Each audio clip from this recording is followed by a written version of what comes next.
She did not beg. She did not break. She did not ask anyone for permission to rise.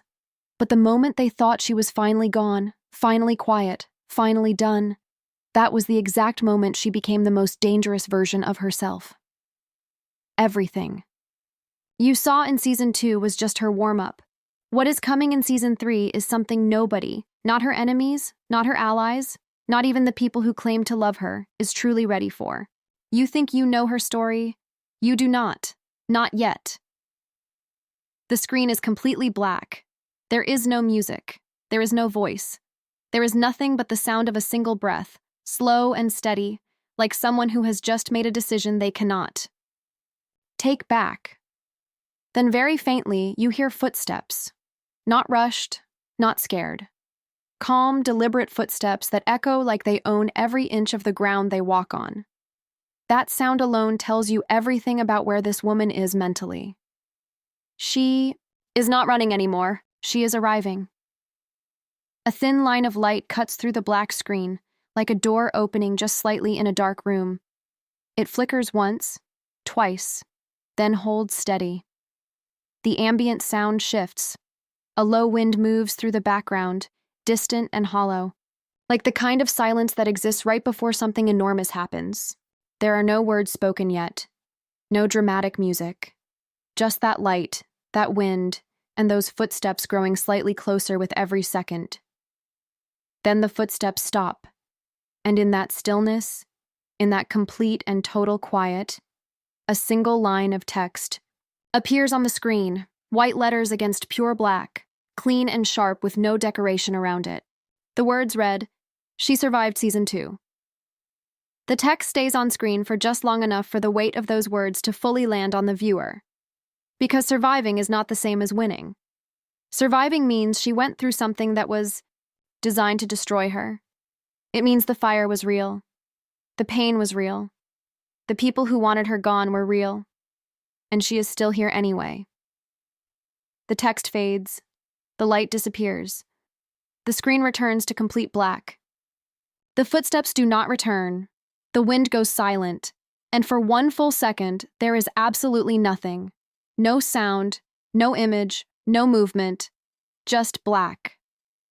That 1 second of pure silence is intentional because what comes next is going to hit the audience, like a wall, and this moment of quiet is the last breath they get before everything changes. The cold open ends here, not with noise, not with drama, but with the kind of stillness that makes your chest feel tight because you already know something. Massive is coming and you cannot stop it. The silence from Section 1 shatters. Not gradually, not gently. It breaks all at once, like glass hitting a concrete floor, as a deep, heavy bass note drops into the audio and vibrates through everything. This is not background music. This is a statement. The kind of sound that does not ask for your attention. It simply takes it, and your body responds before your brain even processes what is happening. Your pulse shifts. Your breath shortens. And just like that, you are inside the world of beauty in Black Season 3, whether you were ready or not. A woman's voice comes through the audio, low and unhurried, the kind of voice that has nothing to prove because it has already proven everything. She does not shout. She does not plead. She simply speaks, and every single word lands with the full weight of someone who has walked through the worst version of their life and came out on the other side not broken, not bitter, but absolutely clear. Her voice says, "They redesigned the whole game while I was down. They moved the pieces, changed the rules, told everyone I was finished." And she pauses right there, letting that pause breathe, letting the music swell just slightly underneath it before she continues. "So I had to become someone the game was not built to handle. The screen is still dark, but now there are fragments of visuals bleeding through. Shadows of movement, silhouettes shifting, a hand placing something down on a table with quiet authority, the outline of a figure standing at a window with city lights behind them, a door closing slowly in an empty hallway. None of it is fully revealed. Everything is deliberately kept at the edge of visible, because this trailer is not giving the audience the full picture yet. It is giving them enough to feel the world without showing them everything inside it.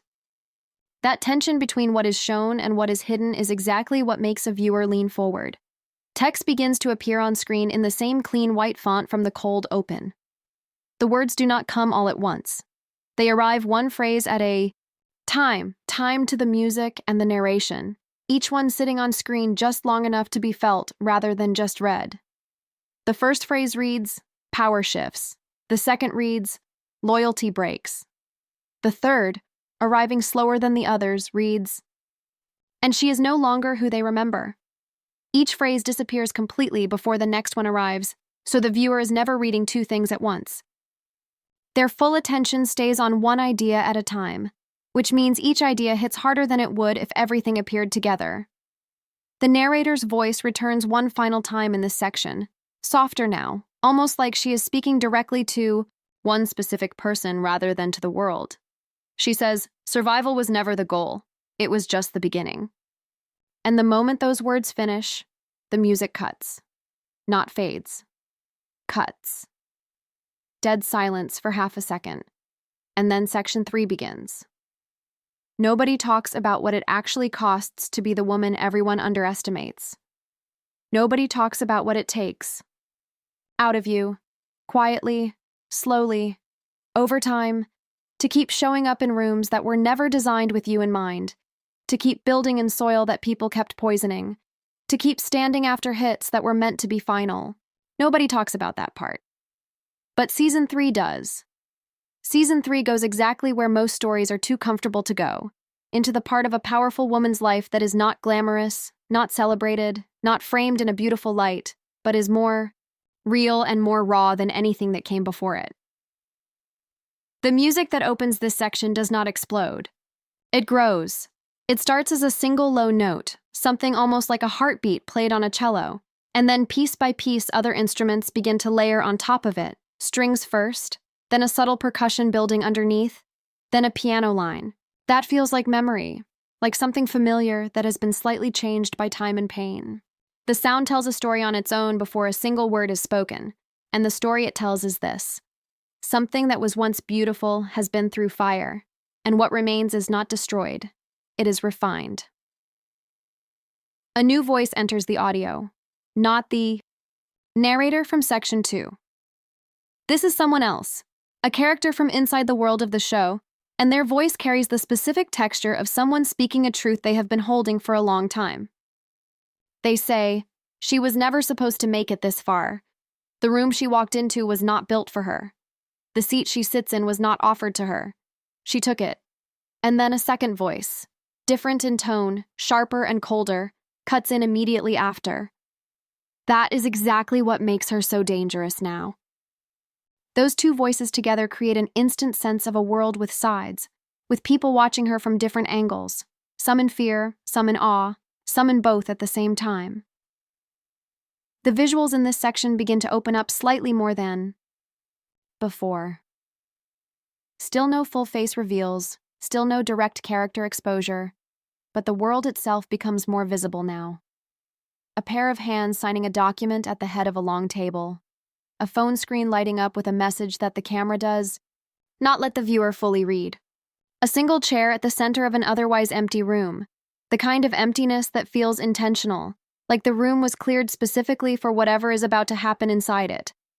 Every image is chosen to communicate power, tension, and the presence of high stakes without explaining a single thing out loud.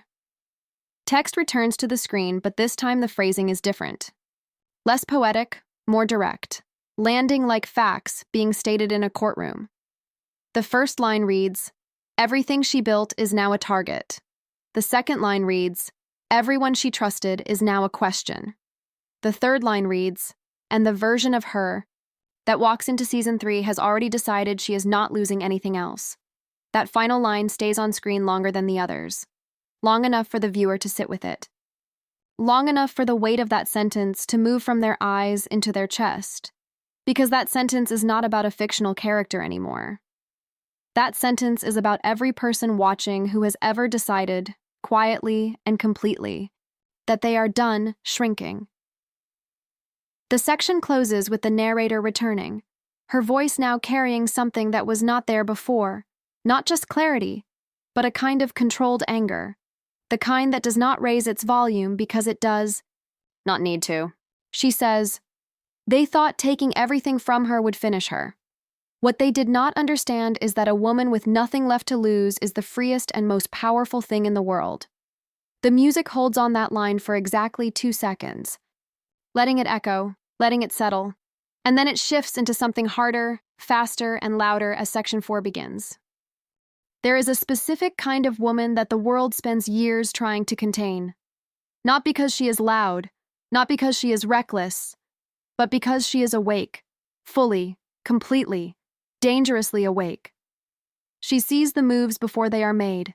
She reads the room before she enters it.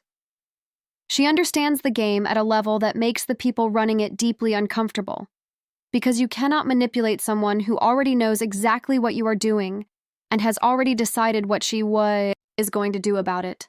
That woman is not a threat. She is a reckoning. And Season 3 is her time. The music in this section does not build gradually like Section 3. It arrives at full power from the very first second, a collision of heavy orchestral strings and a driving modern rhythm underneath that creates a sound, which feels both cinematic and visceral at the same time. The kind of score that makes a quiet room feel like a battlefield. Every beat is intentional. Every pause in the music is a breath the audience takes together without realizing it. The sound design in this section is doing as much storytelling as the words are, because what cannot be shown on a faceless video must be felt through every other available sense, and this section makes sure the audience feels every single thing. Voices. Begin cutting in and out over the music, sharp and fast, overlapping in a way that creates controlled chaos. The feeling of a world that is moving very quickly around one woman who is standing completely still at the center of it all. One voice says, "She knows too much now." Another responds immediately, "Then we make sure she cannot use it." A third voice, quieter than the others but somehow more chilling because of it, says, "You should have finished this when you had the chance." None of these voices are explained. None of them are introduced. They land as fragments of conversations happening in rooms the audience cannot see, which is infinitely more powerful than showing everything, because the mind fills in the gaps with something more frightening than anything the script could spell, out directly. The text on screen in this section is the most aggressive it has been across the entire trailer. The words do not fade in gently. They cut onto the screen hard and fast, one after another, with the timing of punches landing in a fight. The first word is simply lies. It sits on screen for 1 second and disappears. Then, betrayal. Then, she knew. Then a longer phrase that arrives slower than the single words before it, giving the audience just enough time to feel the shift in rhythm before it reads, "The person she never suspected was the one who started it all." That revelation lands like a door slamming in a silent house, and the music responds to it immediately, surging upward in a wave of sound that fills every corner of the audio before pulling back sharply into near silence. In that near silence, the narrator returns for what feels like the last time in this trailer, and her voice has changed again. In Section 2, she was clear and powerful. In Section 3, she was controlled and sharp. Here in Section 4, she sounds like a woman who has made peace with every single decision she is about to make. And there is nothing more final or more frightening than a woman who is completely at peace with what she is walking into. She speaks, slowly and without any music underneath her at all. She says, "I am not coming back to prove anything to anyone. I already know what I am. I am coming back because some things need to be finished. And some people need to finally understand exactly who they were dealing with from the very beginning." The music crashes back in at full volume the moment that last word lands. The screen goes through its fastest sequence of visuals yet: shadows, moving, lights shifting, silhouettes in motion, the world of Beauty in Black spinning at full speed. And then everything stops. The music, the movement, the voices, all of it cuts to absolute black and total silence in a single frame. One heartbeat of nothing. And then, slowly, with the quiet confidence of something that has always known it, belongs exactly where it is, The title appears on screen letter by letter. Beauty in Black. Then beneath it, in slightly smaller text, Season 3. And beneath that, the tagline that has been earned by every single second of this trailer arrives in the softest font on the screen. Her story, her rules, her season, the screen, holds on those words. The music returns as a single, soft, final note that fades into nothing.